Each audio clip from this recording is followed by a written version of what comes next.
नमस्कार। महापुरुषों का कहना है कि कविता हमें बेहतर इंसान बनने में सहायता करती है। इसलिए ये जरूरी लगता है कि कविता सब तक पहुंचे, सब कविता को जानें और समझें। विशेष रूप से हमारी युवा होती पीढ़ी अर्थात किशोर बच्चे कविता से निकटता बनाएं तो एक बेहतर समाज के निर्माण में उनकी भूमिका सार्थक हो सकती है। किंतु ऐसा तभी संभव है जब हम ये जान लें कि कविता है क्या।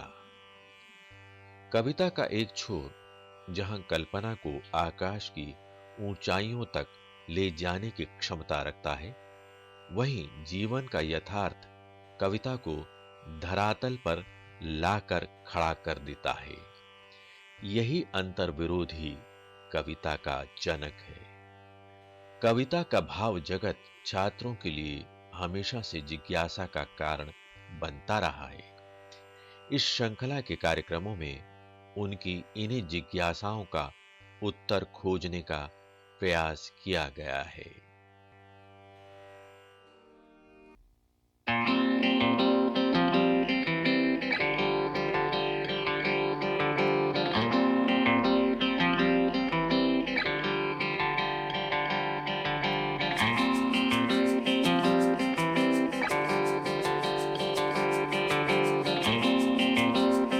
आलोक धनवा और उनकी कविता पतंग पर चर्चा करने जा रहे हैं। आलोक धनवा जनवादी कविता धारा के कवि हैं और वे क्रांति चेता कवि के रूप में भी सराहे गए हैं। यानी उनकी कविता की विषय वस्तु और भाषा शिल्प नयापन लिए हुए होते हैं। इन पर बातचीत करने के लिए हमारे साथ मौजूद हैं डॉक्टर अजय तिवारी। डॉक्टर तिवारी, आपका बहुत बहुत स्वागत है। नमस्कार। नमस्कार डॉक्टर साहब। डॉक्टर तिवारी, हम आलोक धनवा और उनकी कविता पर चर्चा करें इससे पहले अगर हम उनके जीवन का संक्षिप्त परिचय पा लें तो कविता को समझने में मदद मिलेगी। जी डॉक्टर साहब, आलोक अपने आरंभिक जीवन से ही जी बड़े प्रसिद्ध हो गए थे और आपने जैसा कहा कि जनवादी कवि हैं, क्रांति चेता कवि हैं, तो अपने शुरुआती कविताओं से ही उनकी पहली कविता थी जनता का आदमी। अच्छा। उसके कुछ दिन बाद दूसरी कविता आई गोली दागो पोस्टर। जी। तो जो एक जनवादी चेतना है और क्रांतिकारी चेतना है वो उनकी शुरू की कविताओं में बड़ी मुखर थी। इतनी मुखर थी कि बाद में उन्हें खुद उसको छोड़ना पड़ा और बदलना पड़ा। लेकिन उन दो कविताओं से वो पूरे हिंदी में और हिंदी के बाहर पूरे भारत में बहुत प्रसिद्ध हो गए थे और उनकी एक खास छवि बन गई थी। उस छवि के कारण फिर उन्हें बहुत समय लगा कि दूसरे तरह की कविता लिख पाएं और लंबे समय के बाद वो कपड़े के जूते नाम की कविता के साथ फिर सामने आए और कपड़े के जूते में उन्होंने अपने उस क्रांतिकारी उथल पुथल और तोड़ फोड़ और सब कुछ बदल डालने वाली जो चेतना थी उस चेतना से बाहर निकल के उन्होंने इस तरह की बातें कही उसमें कि परंपरा एक मजबूत चीज है जिसे अपने घुटनों में जगह दो ताकि ये घुटने किसी तानाशाह के आगे न झुकें। तो एक नई चेतना आई जिसमें उन्होंने परंपरा को अपनाने की बात की। फिर उसके बाद उनका यथार्थ बोध भी बदला और जिलाधीश जैसी कविता उन्होंने लिखी। जिसमें उन्होंने लिखा कि जिलाधीश हमारे बीच से ही निकल के जाता है, इसलिए हमारी कमजोरी, हमारी ताकत, हमारी लालच, हर चीज जानता है, तो हमें कभी कभी उससे सीखना भी पड़ता है। तो इस तरह से उनका बोध बदला और अंतिम दौर में उन्होंने इस तरह की कविताएं लिखी जैसे पतंग है, भागी हुई लड़कियां हैं, ब्रूनो की बेटियां हैं। ये उनकी बहुत प्रसिद्ध कविताएं हैं और जो पहले वाली कविताओं से ज्यादा प्रसिद्ध हुई। तो जब उन्होंने जीवन का व्यापक चित्रण करना शुरू किया तो उनकी कविताओं ने और अधिक लोकप्रियता, यानी उनके अनुभव का विस्तार हमें दिखाई देता है। अनुभव का विस्तार हुआ। और दूसरी बात उनके बारे में यह कहनी चाहिए कि वे साहित्य सृष्टा तो हैं लेकिन उसके साथ साथ वो समाज सेवा के काम में और रंगकर्म वगैरह के काम में भी जुड़े रहे हैं। और सांस्कृतिक आयोजनों को, सांस्कृतिक संगठनों को भी वो संचालित करते रहे हैं। ये उनकी बहुत खास विशेषता है और अभी भी वो सक्रिय हैं लेकिन बहुत मात्रा में उन्होंने पहले भी नहीं लिखा और अब भी बहुत मात्रा में नहीं लिखते हैं। मतलब वो 70 वर्ष के हो गए हैं। 48 में पैदा हुए थे और 18 में वो 70 वर्ष के हो गए हैं, लेकिन आज तक उनका एक संग्रह है। अच्छा, बस। तो इससे आप समझ सकते हैं कि वो कम लिखने वाले लेकिन सचेत होकर महत्वपूर्ण लिखने की कोशिश करने वाले कवि हैं। क्या बात, आपने बहुत अच्छा परिचय दिया आलोक धनवा जी का। अब हम पतंग नाम की जो उनकी कविता हमारे पाठ्यक्रम में लगी है उसकी थोड़ी व्याख्या अगर आप कर दें तो लाभप्रद होगा। जी डॉक्टर साहब, उनकी कविता है पतंग। भादो तो बरसात का मौसम है जी, और बौछारें उसी से जुड़ी हुई हैं। तो भादो गया, आप देखें कि उन्होंने जो ऋतुओं के भारतीय नाम हैं उनका उपयोग किया है। तो यहाँ वो अपने उस सर्वनाश वाली क्रांतिकारिता से हट के कैसे लोग जीवन के नजदीक गए हैं ये पता चलता है। समीप आ गए। हाँ, और सवेरा हुआ, जी, भादो गया तो घनघोर घटाएं चली गईं, तो जो मुक्तता आई प्रकृति में वो सवेरे की तरह है। और ये सवेरा कैसा है? खरगोश की आंखों जैसा लाल सवेरा। क्या बात है। अब लाल वैसे तो कई बार कठोरता का, माने हिंसा का, क्रूरता का या क्रोध का रंग माना जाता है। हालांकि लाल तो प्रेम का रंग भी है, लाल प्रकाश भी है, प्रेम का रंग भी है। लेकिन यहाँ उन्होंने उसको कितना सुंदर और कोमल बनाया है। सुंदर कोमल, जैसे खरगोश की आंखें लाल होती हैं, उसमें कोई हिंसता नहीं होती, उसमें कोई कठोरता नहीं होती। तो जब आप सोचें कि शरद ऋतु आती है तो वो समय कितना साफ सुथरा, खरगोश की तरह से कोमल और स्वच्छ होता है। तो इसलिए ये उपमान बहुत सार्थक है, बहुत सटीक है। शरद आया पुलों को पार करते हुए। ये पुल क्या है? वो जो बरसात में बड़े हुए नाले वगैरह हैं, तो उनसे तो शरद उनको पार करके आया है ना। तो बरसात की सारी बाधाएं पार करते हुए शरद आ गया। बरसात के बाद, हाँ, बरसात के बाद आया सर्दी आई है। हाँ, अब पुल कह के उन्होंने बरसात में पानी की अधिकता का और उसके साथ आने वाली बाधाओं का संकेत किया है ना। इसलिए पुलों को पार करते हो। और दूसरे अर्थ में देखें तो ये मानवीकरण भी कहा जा सकता है। शरद मानवीकरण हुआ उसका, पुल पार करते हुआ है। लेकिन कवि यहाँ मानवीकरण उस तरह से नहीं है। यहाँ उपमान आए हैं, उपमानों के जरिए उन्होंने इन गतिविधियों को जोड़ दिया है। अपनी नई चमकीली साइकिल तेज चलाते हुए, घंटी बजाते हुए जोर जोर से। तो शरद आता है तो आप सोचें, दो ऋतुएं हैं, बसंत और शरद, जो मन के भीतर की सारी गांठें खोल देती हैं। तो मनुष्य उन्मुक्त होता है, तो वो उस उन्मुक्तता का संकेत कर रहे हैं, घंटी बजाते जोर जोर से। अच्छा, दूसरी बात यहाँ देखें, साइकिल चलाता हुआ शरद आता है, तो ये बिंब यहाँ बच्चे का बिंब बन जाता है ना। तो ये ऋतुएं ही मानो अनुकूल हो गई हैं, तो वो बच्चे बन गई हैं, बच्चे का रूप उन्होंने बरसात में तो वैसे भी घर के अंदर रहना पड़ता है, घर के अंदर रहता है, बाहर खुल के बाहर आ गया, इसलिए कहा उन्मुक्त हो गया। तो भीतर भी उन्मुक्त हुआ वो और बाहर भी उन्मुक्त हुआ, यानी उसकी गतिविधियां सक्रिय हो गई। चमकीले इशारों से बुलाते हुए पतंग उड़ाने वाले बच्चों के झुंड को। तो ये जो शरद का स्वच्छ मौसम है, ये अपने उन चमकीले इशारों से पतंग उड़ाने वाले बच्चों के झुंड को बुला रहा है। अब उसके बाद ही शरद ऋतु में पतंगें उड़ाई जाती हैं। और जो मकर संक्रांति होती है वहां से पतंगों के उड़ाने की शुरुआत होती है और होली के बाद तक चलती रहती है, पूरे जाड़े और मतलब ये सब। तो ये झुंड को बुलाता है चमकीले इशारों से बुलाते हुए और आकाश को इतना मुलायम बनाते हुए कि पतंग ऊपर उठ सके। अब आप देखें कि आकाश को मुलायम बनाना, पतंग, इस मुलायम बनाने का बाकी संदर्भ बाद में स्पष्ट हो जाएगा।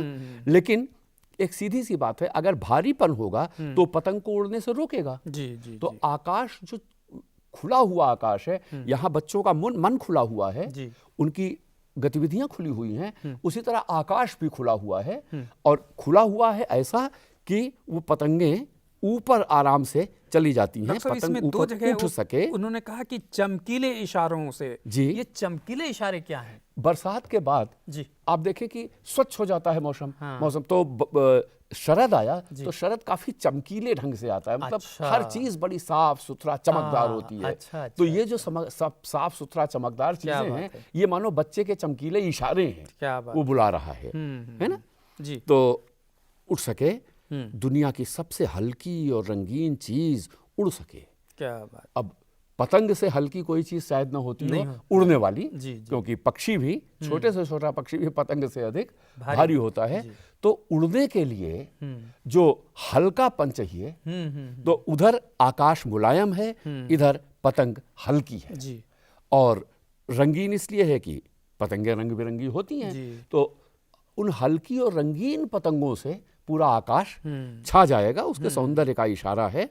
तो अब लेकिन इसके बाद जो पंक्तियां हैं आप देखें कि उन्होंने पतंग के रूप में पतंग बनाने वाले जो उपकरण हैं, कागज है, बांस की कमानी है, इनको उड़ता हुआ दिखाया है। तो पतंग के माध्यम से धरती की ऐसी तमाम चीजें उड़ रही हैं। इस तरह धरती के पदार्थों का, धरती के मनुष्यों का, बच्चों का, जैसे बच्चे हैं उसी तरह ये कागज है, कमानी है, इनके ऊपर उठने का संकेत किया है।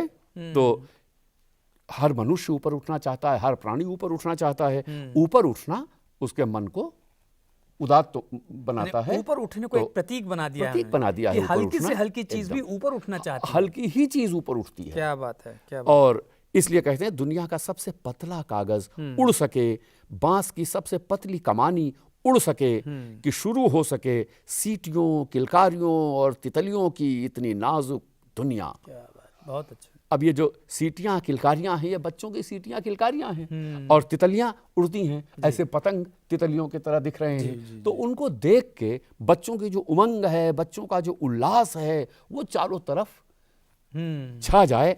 ये दुनिया, और ये दुनिया ये सब नाजुक है। बच्चे भी नाजुक हैं, उनकी भावनाएं भी नाजुक हैं, उनकी गतिविधियां भी नाजुक हैं, तितलियां भी नाजुक हैं, पतंगें भी नाजुक हैं। और इस तरह आप देखें गोली दागो पोस्टर का कवि कितनी नाजुक चीजों को अपने अनुभव का हिस्सा बनाता है। ये उसकी बहुत बड़ी विशेषता है। इस उमंग उल्लास से अब आप आगे देखें कि सूत्र कवि आगे बढ़ाता है कैसा। जन्म से ही वे अपने साथ लाते हैं कपास। बच्चे वे तो बच्चों के लिए चल रहा है। हालांकि अभी तक कहीं बच्चे नहीं कहा गया है सीधे सीधे, लेकिन वो बच्चे हैं। वो चमकीली साइकिल, घंटी बजाना यहीं से स्पष्ट हो जाता है, और पतंग से और स्पष्ट हो जाता है। क्यों, पतंगे तो अपने आप नहीं उड़ती हैं, उनको कोई उड़ाता है, और अधिकतर बच्चों का ही शौक होता है। हाँ, तो सांकेतिकता बहुत है इस कविता में। अब ये कपास जो है आप देखें, कपास में भी दो गुण होते हैं। कपास बहुत उज्जवल होता है, और कपास बहुत भारहीन होता है। हल्का भारहीन, मतलब हल्का तो एक है, लेकिन हल्के का जो भार न होना है, वो भाव उसमें ज्यादा है। तो बच्चों की जैसे ये उमंगे हैं, कल्पनाएं हैं, जैसे पतंगे हैं हल्की, जो सबसे हल्की, तो उस तरह से ये कपास भी है। तो ये जो हल्कापन है, ये जो उज्ज्वलता है, उज्ज्वलता माने उनके मन में भी कोई मैल नहीं होती है। तो बच्चों का जो स्वभाव है, बच्चों का जो व्यवहार है, वो कैसा है, ये कपास की उपमा के द्वारा उन्होंने, क्या बात है। और इस प्रसंग में उसकी उज्ज्वलता और भारहीनता यानी हल्कापन, ये इस प्रसंग में कपास से पूरी तरह स्पष्ट हो जाती है। तो इसलिए बहुत सार्थक, मतलब बहुत कम उपमाएं, बहुत कम शब्द, लेकिन उनके जरिए बहुत व्यंजना ये कवि करता है। पृथ्वी घूमती हुई आती है उनके बेचैन पैरों के पास, जब वे दौड़ते हैं बेसुध, छतों को भी नरम बनाते हुए। क्या बात, आप देखें जो उमंग के कारण बच्चों के पैर कोमल हैं, उस बच्चों के पैर की कोमलता के कारण छतें नरम हैं। अगर छतें कठोर हों तो बच्चों को तेजी से दौड़ने से रोकें। तो पृथ्वी घूमती हुई आती है, पृथ्वी तो नहीं आती, यानी बच्चे कोई सीमा नहीं मानते, यहां से वहां तक दौड़ते चले जाते हैं। तो ये जो बच्चों का उमंग के साथ दौड़ना है, बहुत ही मतलब अच्छे प्रतीक के जरिए व्यक्त किया गया है। और दूसरी बात आप देखें कि आकाश मुलायम था और छतें नरम हैं। तो धरती, आकाश, सब तरफ वो जो बच्चों के भाव की कोमलता है वो छा गई है। तो इस तरह से सॉरी, इस तरह से कवि वर्णन तो बाहर का कर रहा है, लेकिन उस वर्णन में अभिव्यक्त हो रहा है उन बच्चों का स्वभाव या उन बच्चों का व्यवहार। छतों को नरम बनाते हुए, दिशाओं को मृदंग की तरह बजाते हुए। अब ये मृदंग की तरह की उपमा बहुत अच्छी है। बच्चे शांत भाव से नहीं दौड़ते और बच्चे काफी ऊंची आवाज में शोर करते हैं। तो मृदंग तो बड़ा उदात्त वाद्य है और मृदंग की आवाज काफी भारी भरकम होती है। तो बच्चे तो बड़े हल्के हैं, लेकिन उनकी आवाज मृदंग की तरह है, शोर करते। तो बच्चों का शोर चारों दिशाओं में गूंज रहा है, इसलिए दिशाएं मृदंग की तरह बजती हुई मालूम पड़ती हैं। ये नहीं कहता कि बच्चे दिशाओं को गुजार रहे हैं। दिशाएं बच्चों के आवाज की वजह से, उनके खुशी से भरी हुई आवाज की वजह से मृदंग की तरह बजती हुई लगती हैं। तो और मृदंग उदात्त वाद्य है। बच्चों के दौड़ने के कारण ऐसा, और उन दौड़ने के कारण वो चारों दिशाएं उसमें शामिल हो जाती हैं। तो धरती आती है, दिशाएं शामिल हो जाती हैं उनके उस दौड़ने से, जो बाधा ना मान के दौड़ते हैं। और उनकी जो खुशी है, जो उनकी किलकारियों में, उनके आवाज में प्रकट होती है, वो संगीत बन जाती है। और उदात्त है तो उदात्त हमेशा ऊंचाई पर होता है, ऊंचाई की तरफ जाता है। तो इसलिए उदात्त होने से वो उड़ान का भी संकेत करता है। तो एक मृदंग के प्रयोग से उन्होंने उसके उदात्तता का, उसके संगीतमयता का, उसके इन सारी चीजों का, उसके उड़ान का, सारी चीजों का संकेत कवि करता है। और ये बहुत, मतलब ये है आलोक धनवा की खूबी कि इस तरह से बहुत सटीक उपमाओं से बात करते हैं। दिशाओं को मृदंग की तरह बजाते हुए जब वे पेंग भरते हुए चले आते हैं, डाल की तरह लचीले वेग से अक्सर। अब पेंग तो आप जानते हैं, झूले में जब उसको चलाने के लिए आदमी डग भरता है तो पेंग कहते हैं। तो पेंग की तरह वो चले आते हैं बच्चे। तो पेंग में मतलब एक इस छोर पर, एक उस छोर पर। तो बच्चे भी इस तरह एक बार यहाँ एक बार वहाँ इस तरह दौड़ते हैं। और जैसे लचीली डालें होती हैं, बच्चे उस तरह से चले आते हैं। कहाँ चले आते हैं? अब इस जगह से उस जगह का क्या मतलब है? तो अभी तक जहां खेल रहे थे वो सुरक्षित जगह थी। अब वहां से चले आए कहां तक? छतों के खतरनाक किनारों तक। वाह। और इस तरह पेंग भर के एक किनारे से दूसरे किनारे तक, सुरक्षित जगह से खतरनाक किनारे तक चले आते हैं। यानी बच्चों को ये परवाह नहीं होती ना कि ये कैसी जगह है। उस समय गिरने से बचाता है उन्हें सिर्फ उनके ही रोमांचित शरीर का संगीत। क्या बात है। ये जो रोमांचित शरीर का संगीत है, बच्चे इतने तन्मय होते हैं उसमें। तो इस तन्मयता का, रोमांच में उस तन्मयता का, उमंग का और संगीत के द्वारा लय का बोध होता है। तो बच्चों के इस दौड़ में, इस दौड़ का मतलब बच्चों के इस दौड़ धूप का, खेल कूद का बहुत ही मतलब अद्भुत चित्रण है। सिर्फ उनके ही रोमांचित शरीर का संगीत उन्हें बचाता है। तो मतलब लगता है कि गिर जाएंगे, लेकिन वो अपने उस लय में ही अपने को बचा लेते हैं। लेकिन एक और चीज बचाती है उनको। पतंगों की धड़कती ऊंचाइयां उन्हें थाम लेती हैं महज एक धागे के सहारे। अब आप देखिए कि पतंग ऊपर उड़ी है, नीचे बच्चे हैं, उनके हाथ में डोर है। ये केवल एक डोर है उस ऊंचाई से इनके हाथ तक। राइट।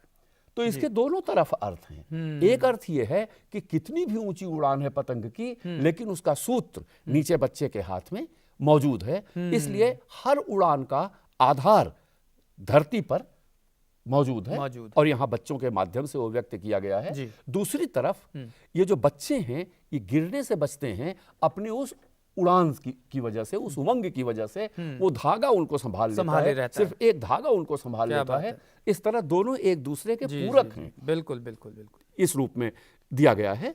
पतंगों के साथ साथ वे भी उड़ रहे हैं अपने रंध्रों के सहारे। क्या बात। रंध्रों का मतलब तो आप जानते ही हैं, हर रोए का छिद्र। इस तरह से जो रोए हैं, ये रंध्र हैं, छोटे छोटे छिद्र। इनके सहारे बच्चे उड़ रहे हैं। उड़ना बच्चों की कल्पना है, बच्चों की भावना है। ये भावना, कल्पना आकाश छूती है पतंगों के साथ साथ। और इस तरह बच्चे अपने हर अंग से, हर रोम रोम से उड़ रहे हैं। रोमांचित संगीत का शरीर इसी से जुड़ा हुआ है, जी, जी, जी, इतने खुश हैं कि रोम रोम से उड़ रहे हैं, रोम रोम से वो ये कर रहे हैं। तो इसीलिए वो रोमांचित शरीर है जी, जी, जी, जी, ना, और ये शरीर संगीतमय है। क्या बात है। अगर वे कभी गिरते हैं छतों के खतरनाक किनारों से और बच जाते हैं, तब तो और भी निडर होकर सुनहले सूरज के सामने आते हैं। क्या बात है। यहाँ दो बातें कहने की हैं। जी, पहली तो ये कि शुरू में जो सुबह थी वो खरगोश की आंखों जैसी लाल सुबह थी। अब यहाँ सुनहला सूरज है, क्या बात। तो ये सुबह का सूरज नहीं है, ये दिन का सूरज है, शाम का सूरज है।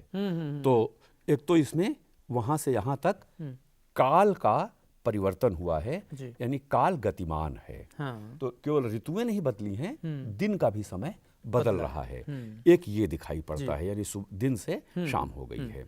दूसरी है कि एक बार अगर वो धोखा खा जाते हैं, गिर जाते हैं, कुछ होता है, और उसके बाद अगर बच जाते हैं जी, तो उनकी हिम्मत खुल जाती है, जी। जिसको कहते हैं ना हिम्मत खुल जाना। हाँ, हाँ, तो हिम्मत खुल जाती है और तब उनको कोई डर नहीं सताता, उस सुनहले सूरज से आंख मिलाते हुए खड़े होते हैं। क्या बात है। अब इस सुनहले सूरज से आंख मिलाना एक अलग संकेत है, जी। क्योंकि सूरज तो सारी दुनिया को प्रकाश देता है। हाँ। जब बच्चे उससे आंख मिलाते, और वो भी ऊपर ही है, ऊपर ही है। तो जब बच्चे उससे आंख मिलाते हैं तो बच्चे भी अपने भीतर वो ऊर्जा प्राप्त करते हैं और वो और आगे बढ़ने का हौसला लेकर चलते क्या हैं। बात। तो जो पतंग की तरह उड़ रहे थे वो बच्चे अब सुनहले सूरज से आंख मिलाने लगते हैं, एक खतरे का सामना करने के बाद। जी, जी, जी, तो बच्चे खतरों से खेलते हैं और खतरों से खेलते हुए वो नई संभावनाएं उद्घाटित करते हैं। ये उनकी बहुत बड़ी विशेषता होती है।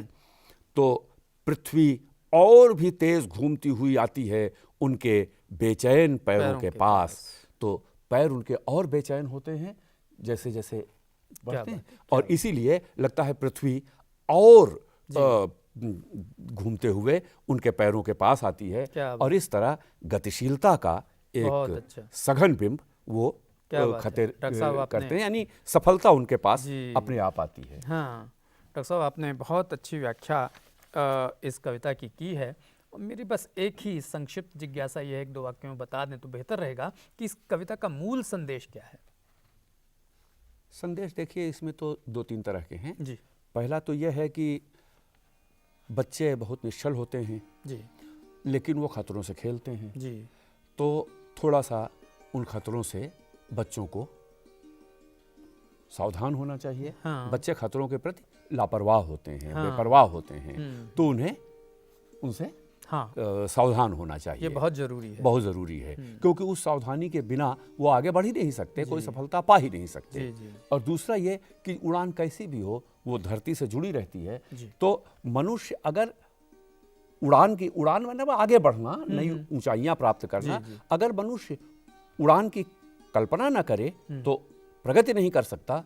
लेकिन उड़ान अगर धरती से कट जाती है, यानी सामान्य जीवन से अपने आधार से कट जाती है, तो वो उड़ान व्यर्थ हो जाती है। ऐसी पतंग कटी पतंग होती है। तो बच्चों को सावधान होना चाहिए और कटी पतंग नहीं होना चाहिए। उल्लास के साथ आगे बढ़ें, उड़ने की कल्पना करें, यानी नई ऊंचाइयां पाने का हौसला रखें, लेकिन साथ ही अपने आधार से, धरती से, समाज से अटूट रूप में जुड़े रहें। ये इसका मूल संदेश है। क्या बात है डॉक्टर तिवारी, आपने इस कविता के कठिन स्थलों की जो व्याख्या की है और जो मर्म उद्घाटित किया है इस कविता का, वो निश्चय ही हमारे विद्यार्थियों के लिए बहुत लाभप्रद होगा।